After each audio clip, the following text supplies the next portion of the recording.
she cares. She talks about it all. She stands for our community. She represents the youth. She is that would be Lady V. She's coming to the scene, not trying to be mean, but the show is real and there is no in between.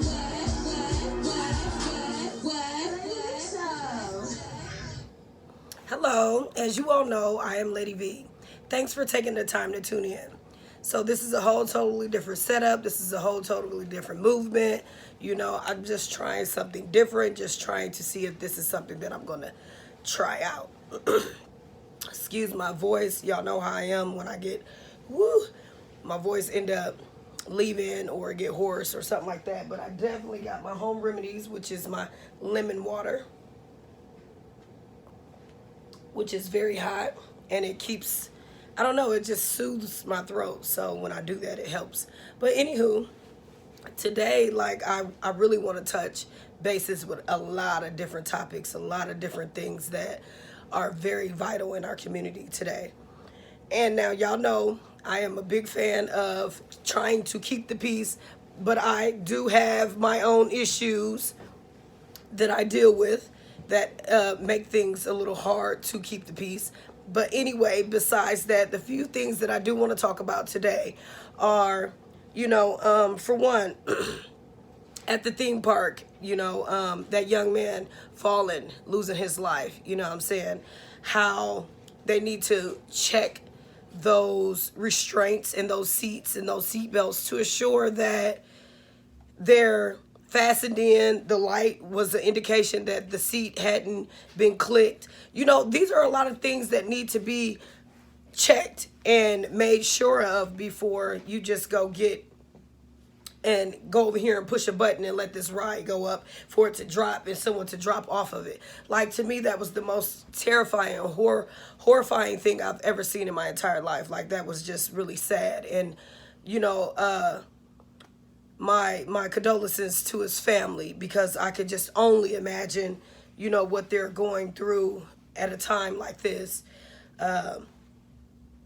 So I just really think that they really need to do their jobs a little bit more better to assure that there's not accidents like this that are going to take place at your establishments. That is very, very dangerous.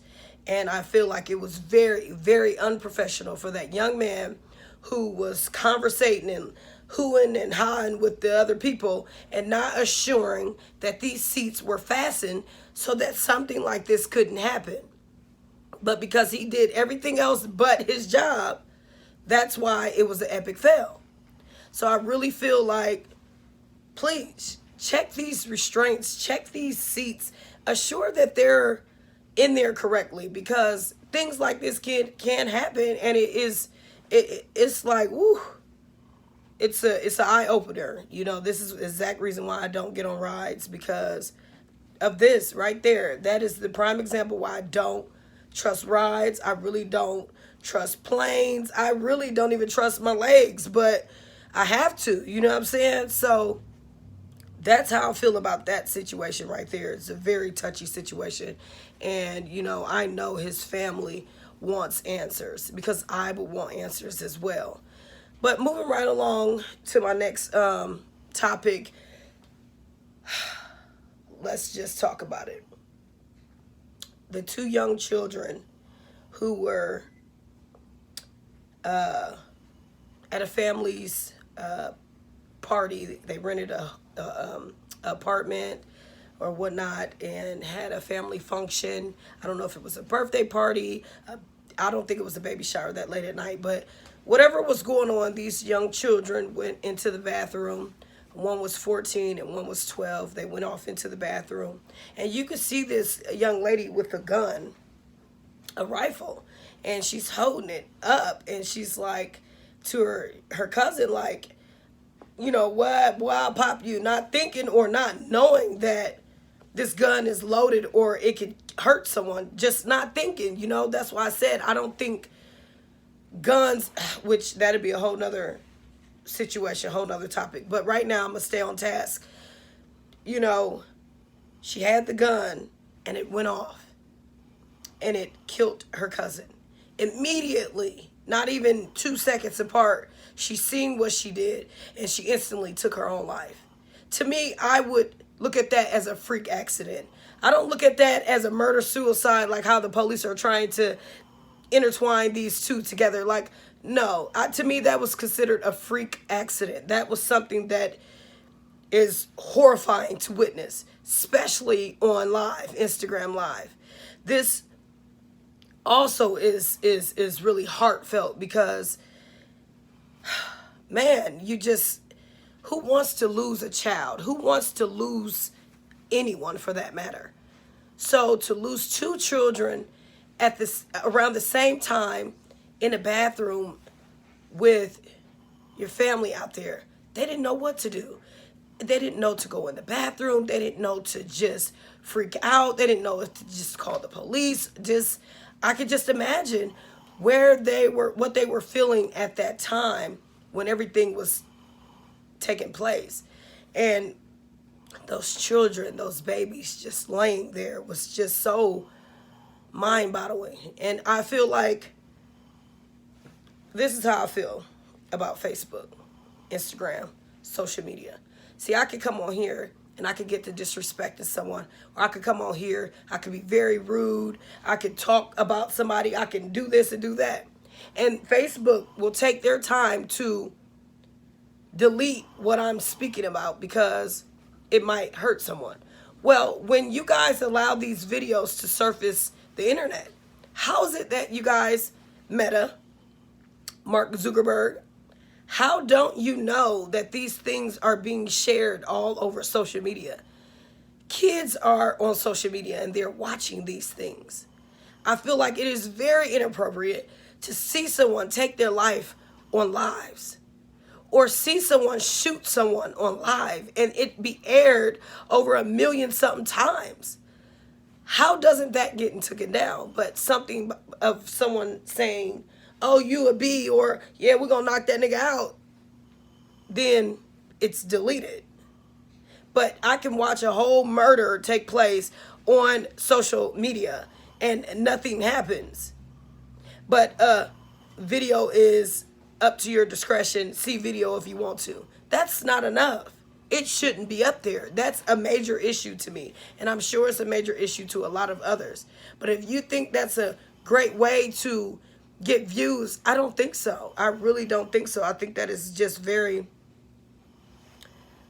mind-boggling to see something like that, to witness something like that. Hell, it's like I was there. But in reality, I really wasn't. So to me, those things are very touchy, seeing something like that. And other people can screen record it. They can reshare it. Then it'll resurface 4 to 3 years from now, 2 to 3 years from now, 4, 5, 10 years from now. And it opens that wound that was trying to heal back up.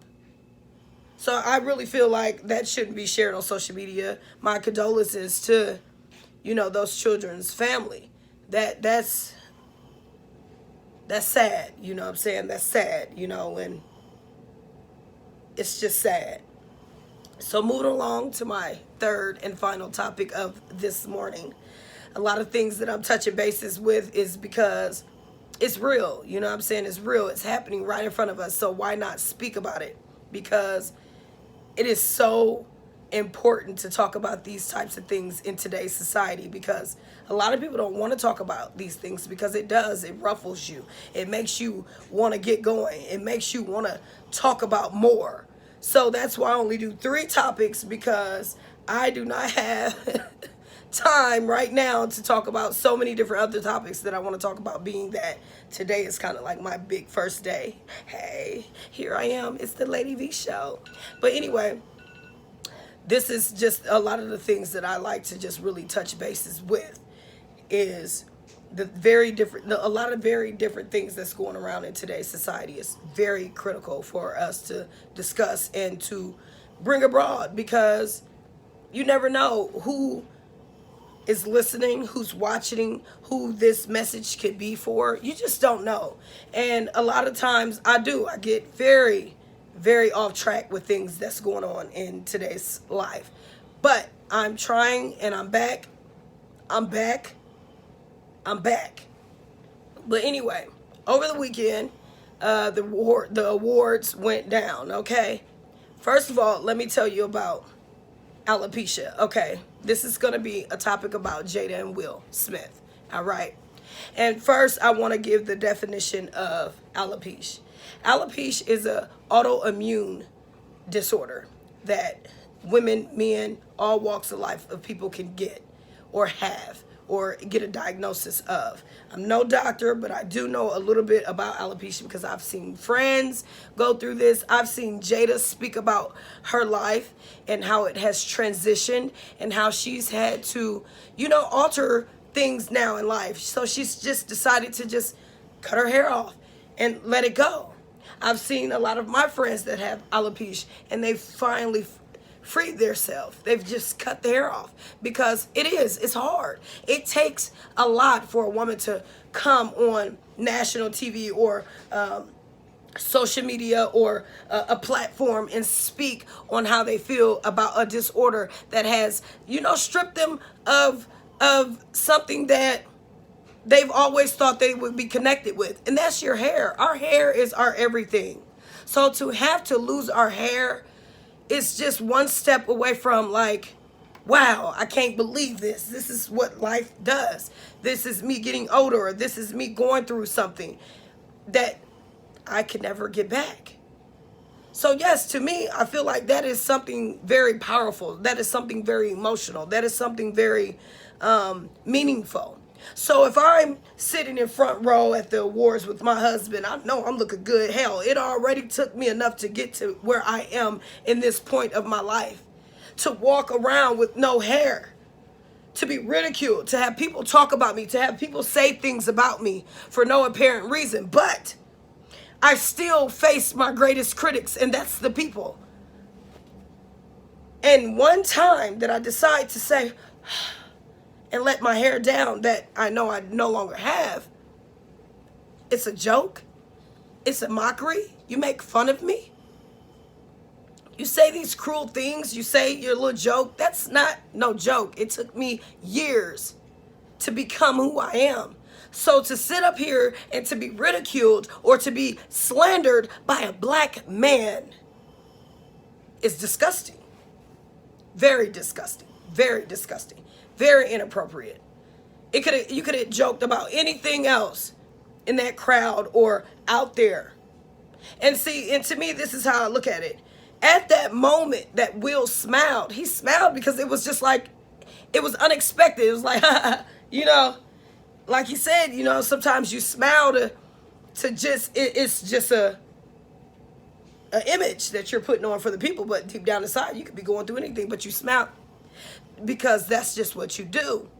So to me, I feel like that laugh wasn't to laugh at his wife. I think it was just like off guard kind of laugh, like, wait a minute, hold on, nigga, you talking about my wife? Bro, hold on, let me tell you something. Keep my wife's name up out your mouth. And he went to hit him. And he hit him. Now everyone's talking about Will. He's out of place, out of line. This black woman did him like this and did this. A lot of the things that we see on social sites are lies. A lot of the things that we choose to intertwine ourselves with on social media are lies. So a lot of the things that Jada and Will are going through, in fact, they're probably really not really going through those types of things. Because social media will make it look, So to see that on national TV, and Chris Rock, yeah, true enough, he handled himself, but also he insulted his wife. So therefore, Will Smith, he got up and he smacked that man. Now, was he wrong? Hey, you was talking about my wife. That's a touchy situation. I don't know where I might be right now in my life to where I want to get up and smack fire from someone. But I did. I've been in that position. Matter of fact, just this weekend, I was in that position where I got myself in someone's business off of feelings because how I feel about the person that I'm connected with. So me, being me, on my feelings, decided to get into someone else's business, speak upon it. I got disrespected. I wanted to swing. This person pushed me. I fell. So to me, quite naturally, yes, at 37 years old, a mother, I have my own problems going on in life. No, I was wrong. I apologize. I was wrong. Just like Will Smith did. He apologized to his people because his people are the ones who watch him. But we too have problems. We too go through day-to-day issues. We too have things that bother us and we want to express our feelings, and it backfired. But where we are strong at, we are able to come in front of the biggest critics, which are the people, and still bluntly, loudly apologize for our actions, even though we know that there might be consequences behind our actions. But at the point in given time, I apologize for my actions. I will no longer put my nose in places that does not concern me. So I apologize. But it was also a valuable lesson learned on the awards that night, because Will loves his wife. Will doesn't want his wife's feelings to be hurt or slandered all over national TV. So quite naturally, he defended who he loved. And when you love someone, you defend them. And that's exactly how I feel. I love this person genuinely, and I know, but that's my go-to. That's my right-hand man. So when I feel like my right-hand man is hurt, I'm hurt too. So if I act off of feelings, that's because that's someone I love. And you will do crazy things over people who you love. I now know that. I've been on that. But it definitely was very, very known this weekend, just as well as with Will. There's no difference in the positions. He has a higher position than me in life right now. I'm a little bit lower, but still, I still feel like I'm still leveled with him, especially at the utmost amount of disrespect that we have to endure in today's society, especially from men and women, all walks of life. But the big thing that we are looking for is a apology, heartfelt. And I do. I do truly apologize for carrying myself that way. But, like I said, love is very powerful, and you would do whatever it takes to protect the people that you love. I'm not the only person. I will not be the last and only person or the first person that has ever did something in the public that they do not agree with. But that's fine. That's where we still get up and we keep going. No pressure. But anyway, back to Jada and Will. I really feel like, I just feel like, Chris Tucker, you were very wrong for speaking on a situation like that, whether you're a comedian or not. Some things aren't to be joked about, and that was one of them. And now you know not to joke about that situation, because see, alopecia is kind of like the LGBTQ community. It's a community of them. It's a community of people who are going through this transition in their lives. So, as well as gay people, bisexual people. Don't slander them.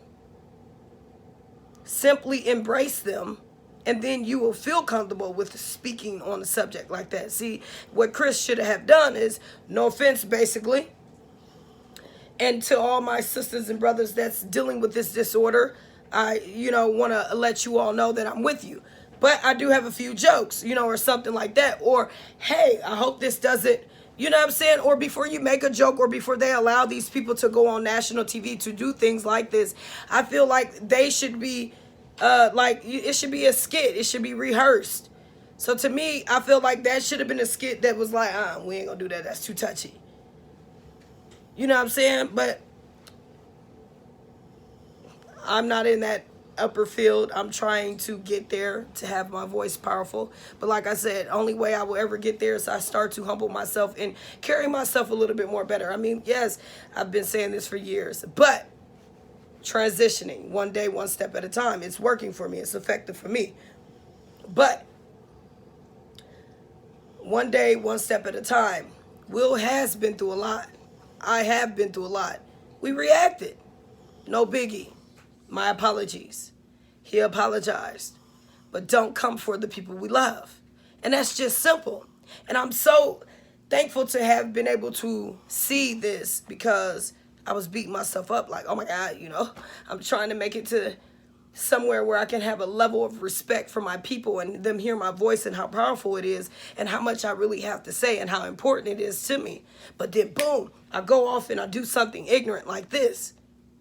But guess what? It still doesn't deteriorate from who I am and what I mean and what I stand for.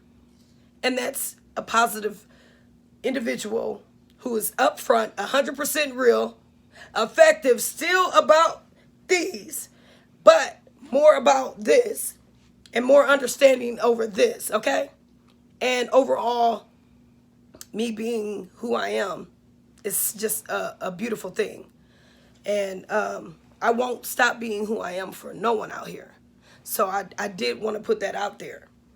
But before I leave, and I go ahead and give you guys with a positive word, a positive message before I leave and start my day. Never be afraid to tell people that surround you how you feel and why you feel the way that you feel.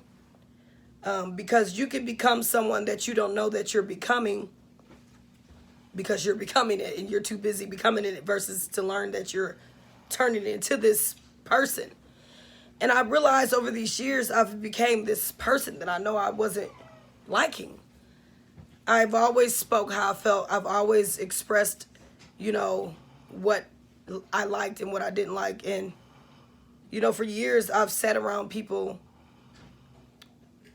seeing them be this malicious or this overbearing type of person. And I said, I just need to remove myself from these type of people because they envy you. They're jealous of you. So they don't want to see your growth. So they're willing to pick up whatever they can pick up and throw it in your face or bring it up to you. And I finally just came clean with everything. And it feels so good to just be free from holding secrets or from holding things that bothers you on the inside. And it kind of disturbs your peace. So when you finally release that and you express it and you no longer take that with you. That's behind me now. Today is Monday. It's a new day. I'm on my way. And I want my people out there to know that don't hold nothing in. Especially if you got something to say. Especially if it's valuable. And if they're your friends, they will listen. If they're not, they'll treat you like, what's she talking about? You know what I'm saying? So with that being said, always express your feelings. Always speak up on how you feel, boy. And if you see people around you slandering other people, and those people that they've been slandering come up in your face and they want to hey and hoop and holler, and you don't tell them, you just as bad and just as wrong as the person that's sitting up there slandering them. And that's what I mean by becoming someone that you don't want to become. But because you're so busy becoming it, you don't know that you're becoming it. And that's how I felt. So now I've removed myself from certain situations that aren't putting me in the positions where I need to be in life. So now today, here I am, new beginnings, new day, new week, fresh start. Here I am, and I'm taking off from this day forward. And I mean that. And all I need for my people out there to do is simply share my video. You don't have to send money. You don't have to do anything. You don't have to do nothing but share. That's it. Get the word out. Get the message out. So that it's out there, so that we know we're talking about these everyday things that's going on in today's society. We're waking our people up. We're making them feel the wrath. We're making them understand what we're talking about. And we got them to know that we mean business when we're speaking about the things that we're speaking about. And that's the truth. I'm Lady V. Peace. Thanks for taking the time to tune in.